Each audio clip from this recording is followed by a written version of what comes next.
Hello నమస్తే అందరికీ నేను మీ Sravanthi welcome to curry meal channel.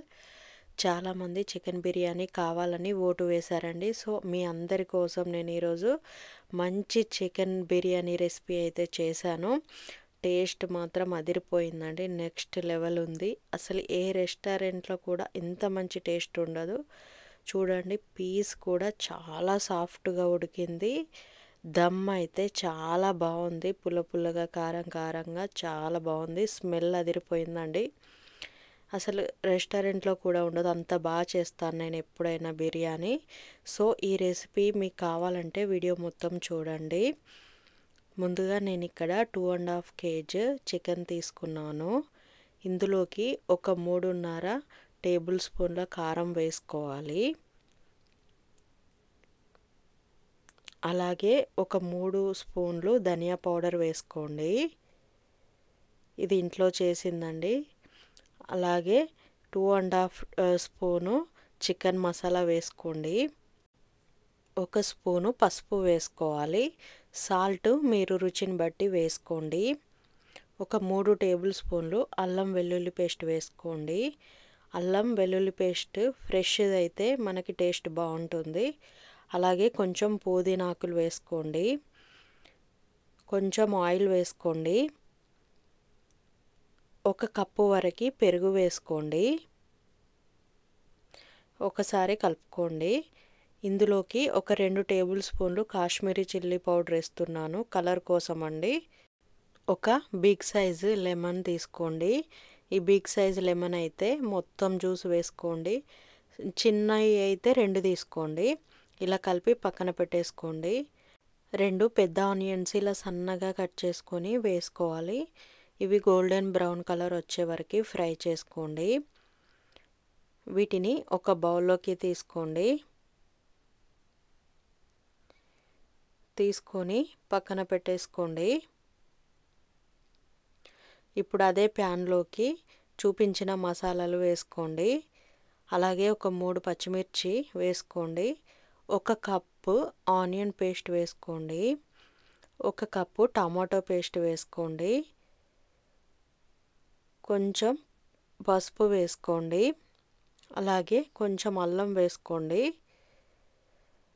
అల్లం పచ్చివాసన పోయే వరకు ఫ్రై చేసుకోండి. ఇప్పుడు మనం కలిపి పెట్టుకున్న చికెన్ వేసుకోవాలి.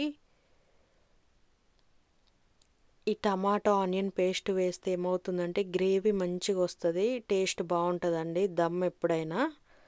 అందుకోసమే వేసాను నేను. ఇలా ఆయిల్ పైకి వచ్చే వరకు 10 నిమిషాలు ఉడికించుకోండి.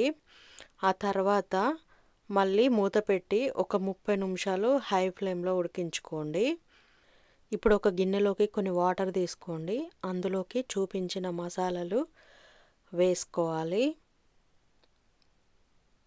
1 స్పూను షాజీరా వేసుకోండి. సాల్ట్ మీరు రుచిని బట్టి వేసుకోండి. ఒక 2 టేబుల్ స్పూన్లు నెయ్యి వేసుకోండి. అలాగే 1 టేబుల్ స్పూను అల్లం వెల్లుల్లి పేస్ట్ వేసుకోవాలి. కొన్ని ఫ్రైడ్ ఆనియన్స్ వేసుకోవాలి. పుదీనాకులు వేసుకోవాలి. కొత్తిమీర వేసుకోవాలి. 1 స్పూను ధనియా పౌడర్ వేసుకోండి. హాఫ్ లెమన్ పీసు జ్యూస్ మొత్తం వేసుకోవాలి. ఇలా అన్నీ వేయడం వల్ల బిర్యానీ రైస్ అనేది మంచి టేస్ట్ వస్తుంది. ఇది బాగా మరగాలి, రోల్ బాయిలింగ్ అయ్యే వరకు మంచిగా మరిగించుకోండి. ఇలా మరిగిన తర్వాత నేను ఇక్కడ 8 కప్పుల బాస్మతి రైస్ 1 గంట సేపు నానబెట్టానండి. నానబెడితే రైస్ మంచిగా ఉడుకుతుంది, పొడవు ఎక్కువ వస్తుంది. ఇప్పుడు ఆ రైస్ వేసుకోవాలి.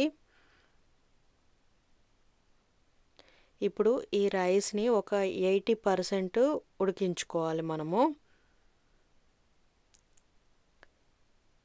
దీన్ని ఒక జల్లిగంటలోకి తీసుకోండి, వాటర్ లేకుండా తీసుకొని ఒక బౌల్లోకి పక్కన పెట్టేసుకోండి. ఇప్పుడు మనము కర్రీ చూద్దాము. 30 మినిట్స్ అయిపోయింది కదా. సో చికెన్ కర్రీ అయితే రెడీ అయిందండి మనకి. గ్రేవీ అనేది ఇలా చిక్కగా ఉండాలి, అప్పుడే మనకు బిర్యానీ బాగుంటుంది. ఇప్పుడు స్టవ్ ఆఫ్ చేసుకోండి. ఇప్పుడు ఒక పెద్ద బౌల్ తీసుకొని అందులోకి రైస్ వేసుకోండి. కొంచెం రైస్ వేసుకోండి. ఇప్పుడు కొంచెం చికెన్ కర్రీ వేసుకోవాలి. ఆ తర్వాత మళ్ళీ కొంచెం రైస్ వేసుకోండి. కొన్ని ఫ్రైడ్ ఆనియన్స్ వేసుకోవాలి. కొన్ని పుదీనాకులు వేసుకోండి. కొంచెం కొత్తిమీర వేసుకోవాలి. ఒక స్పూను నెయ్యి వేసుకోండి. మళ్ళీ కొంచెం రైస్ వేసుకోవాలి. అలాగే మళ్ళీ చికెన్ వేసుకోవాలి. ఇలా స్టెప్ బై స్టెప్ ఒక 2 స్టెప్పులు చేసుకోండి. ఒక లేయర్ అన్నము, ఒక లేయర్ చికెన్, ఆ పైన ఫ్రైడ్ ఆనియన్స్, పుదీనా, కొత్తిమీర వేసుకోవాలి. ఆ తర్వాత ఒక స్పూన్ నెయ్యి. ఇదే ప్రాసెస్ రిపీట్ చేయాలి మనము. ఫైనల్గా మిగిలిన మొత్తం రైస్ వేసేసుకోండి. వేసుకొని కొన్ని ఫ్రైడ్ ఆనియన్స్, అలాగే పుదీనా, కొత్తిమీర, కొంచెం నెయ్యి వేసుకోండి.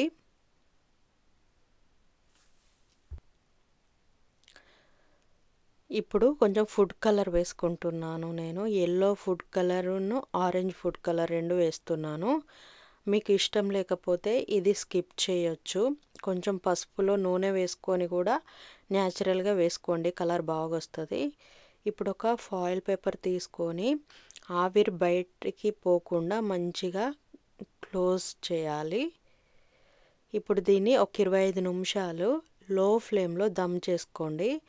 అవసరమైతే కింద ఒక ప్యాన్ పెట్టండి, మాడిపోకుండా ఉంటుంది. 25 మినిట్స్ తర్వాత చూస్తే బిర్యానీ అయితే రెడీ అయిపోయిందండి. చాలా బాగుంది చూడ్డానికి. ఒకసారి లోపల ఎలా కుక్ అయిందో చూద్దాము. చూసారా, రైస్ మంచిగా పొడిగా భలే వచ్చింది. ఒక్కొక్క పీస్ అయితే ఎంత సాఫ్ట్గా ఉడికిందో, చాలా బాగుంది. స్మెల్ అయితే మస్తు వస్తుందండి. నాకైతే ఇప్పుడే తినాలనిపిస్తుంది, అంత బాగుంది. చూస్తున్నారు కదా, మీకు కూడా చాలా బాగా వచ్చిందండి. ఇప్పుడు దీని ఒక ప్లేట్లోకి తీసుకోండి.